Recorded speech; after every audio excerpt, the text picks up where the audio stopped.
Halo, hari ini kita langsung nyelam nih ke sejarah Jepang. Negara yang kontras banget ya, tradisi kuno ketemu teknologi modern. Sumber kita kali ini dari YouTube, judulnya The Entire History of Japan, kanal This is History. Video ini ngejelasin perjalanan panjang Jepang, dari awal banget sampai jadi kekuatan global. Yang bikin saya penasaran tuh periode isolasi totalnya itu loh, lebih dari 200 tahun.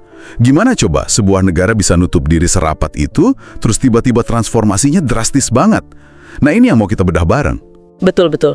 Jadi tujuan kita tuh mau gali titik-titik penting dari sumber ini.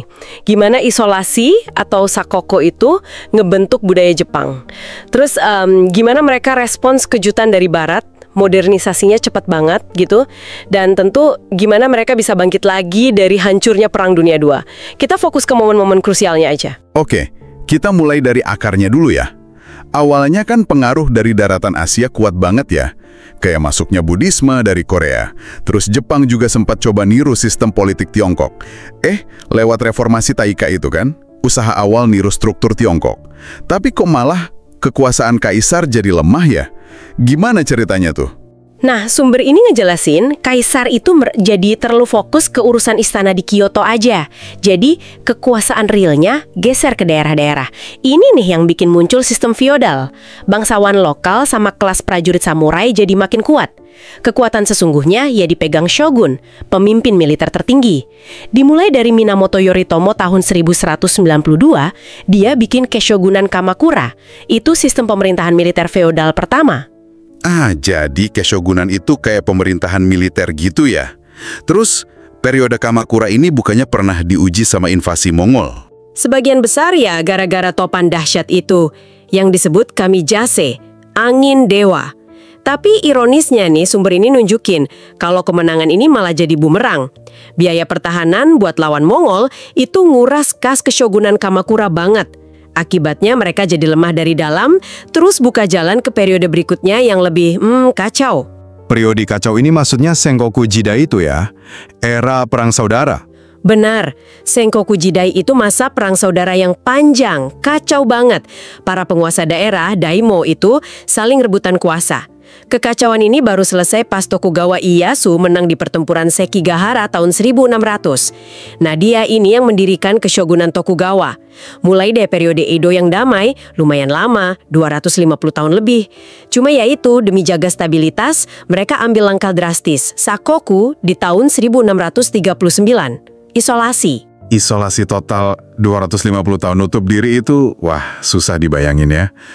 Apa sih motivasi utamanya menurut sumber ini? Murni takut pengaruh asing aja? Sumber kita nyebutin alasannya agak kompleks sih. Selain emang buat cegah nyebarnya kekristenan sama pengaruh senjata api dari Portugis sebelumnya yang dianggap ganggu stabilitas, sakoko ini juga tujuannya buat bekuin struktur sosial politik yang udah ada. Kan capek perang saudara terus.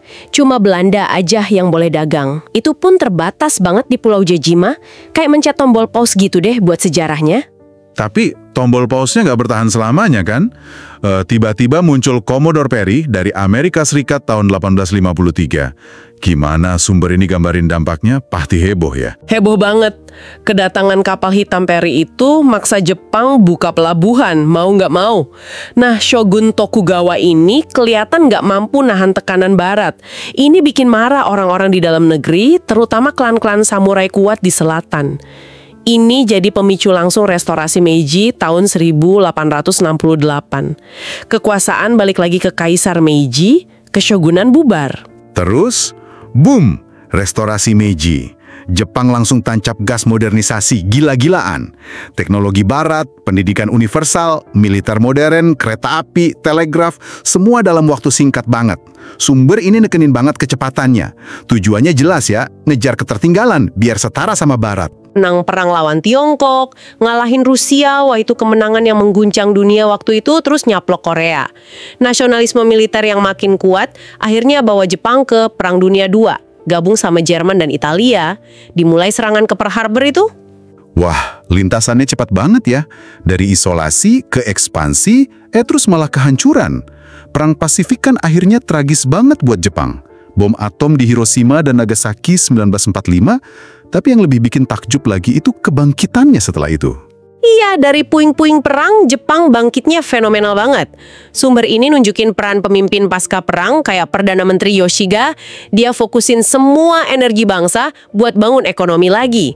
Hasilnya, tahun 1968, Jepang udah jadi ekonomi terbesar kedua dunia. Raksasa otomotif, elektronik, ketahanannya luar biasa. Jadi, kalau kita tarik benang merahnya dari sumber ini nih ya, isolasi ketat yang bikin budaya unik, terus keterbukaan paksa yang nyulut modernisasi kilat, diikuti ekspansi militer yang ujungnya bencana, tapi akhirnya bangkit lagi jadi kekuatan ekonomi global. Bener-bener kayak roller coaster sejarahnya. Persis, narasi sejarah Jepang di sumber ini tuh soal tarik-menarik terus-menerus. Antara jaga tradisi sama meluk modernitas, antara nutup diri sama buka diri. Dari Sakoko sampai keajaiban ekonomi pasca perang, ini kisah soal adaptasi dan ya itu tadi, ketahanan ngadepin perubahan ekstrem. Ini menarik banget sih. Jepang bisa jaga banget identitasnya pas Sakoko, terus cepet banget nyerap pengaruh luar pas modernisasi, sekarang budayanya malah mendunia. Ini jadi ninggalin satu pertanyaan buat Anda renungkan nih. Gimana caranya sebuah bangsa bisa nyimbangin antara menjaga keunikan budayanya sambil tetap ngerangkul arus globalisasi dan keterbukaan yang kayaknya nggak bisa dihindarin lagi. Sampai jumpa di penelusuran kita berikutnya ya.